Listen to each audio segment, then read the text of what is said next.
What I've got in here, some strawberries that I've macerated in fructose. Now, fructose, it's a sugar, just like sucrose or glucose. The difference being is that fructose is the sugar that is naturally present in fruit. And by macerating the strawberries in the fructose, you really bring out the strawberry flavour. It's a great technique. What I need to do with these, by slicing the strawberries vertically and putting them in the glass against the size of the glass, actually you're going to be able to clearly see that layer. It's very important to pack these in pretty tightly because I don't want to leave any gap between the strawberries and the glass, because some of the layers I'm going to put on top will then go in between that gap and it's just going to look messy. Now at this point, they need to go into the fridge. Half an hour to an hour is fine. It just needs to leave the base to harden up a little bit. In the 18th century, we were the pride of Europe in terms of chefs. We're called the roast beast by the French because we used to teach them how to spit roast meat. So this heritage is there, and that was something that had to play a main role in the development of the dish.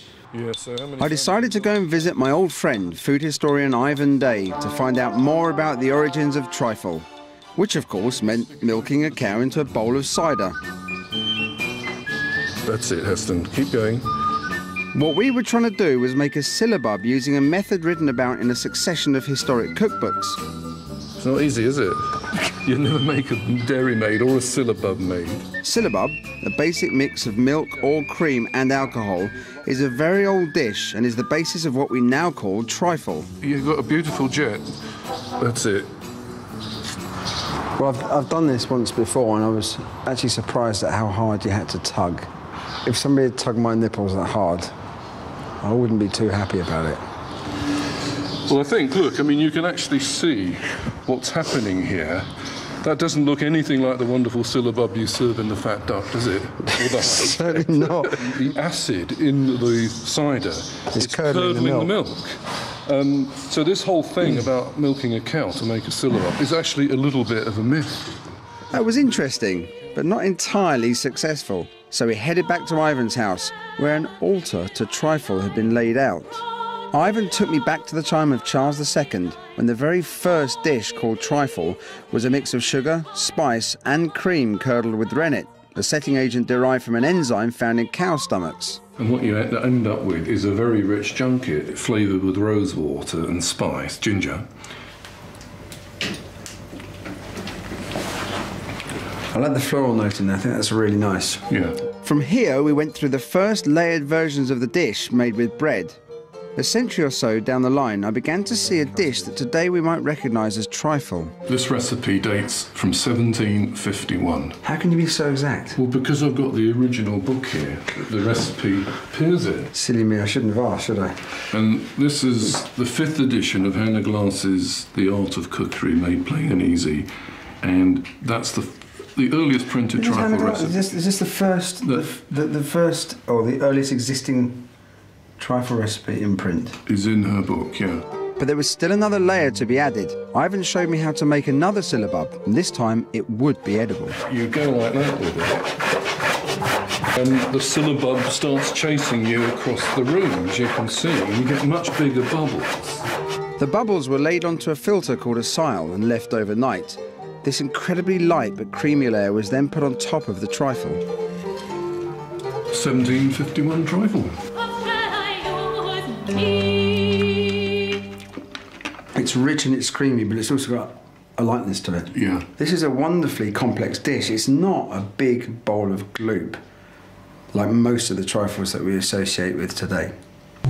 We have a dish on at the Fat Duck which uses strawberries and black olives, and the thought process for that was strawberries and black pepper. It's a very classical Italian combination. Strawberries and olive oil, a peppery olive oil, that's a step from black pepper. Strawberries, so you've got strawberries and black pepper, strawberries and peppered olive oil, so strawberries and olive. And that was where this whole pairing came from. Now I'm going to make probably one of the more unusual parts of this trifle. It's a black olive puree. Now I've used Kalamata olives, which are the Greek ones, which have just been in brine as opposed to in oil. I'm just going to add to that some icing sugar. This puree needs to be really smooth. It's going to take a good 5 minutes. Okay, that's ready. Nice and smooth, nice and pureed. At this point, all we need to do is transfer this to a container, store it in the fridge until we're ready to build a trifle. And meanwhile, I've had strawberries in this bowl cooking for 4 hours. To do this, I put them in a covered bowl set over a pan of simmering water. I've left them to cool down. The next stage of this is transfer to a damp muslin, and this will produce the most unbelievable strawberry juice. I'm tying up the muslin and hanging it in the fridge for a couple of hours. This will allow all the juice to drip into a bowl. Once that's done, transfer to a pan and reduce the liquid or the juice down to 1 litre. With that 1 litre, split that into 2 batches. In here, half a litre has been reduced down to a syrup. It's just got the most wonderfully concentrated flavour. So with the remaining half a litre of strawberry juice, I'm going to make the jelly to set the strawberries in. First, take the gelatin sheets and just put them in the strawberry juice. Leave them in there for about 10 minutes. To that, I'm going to add some Palo Cortado sherry.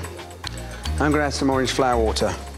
Be fairly generous with this because the combination of this and the strawberries works so well. Heat this sufficiently to dissolve the gelatin, no more.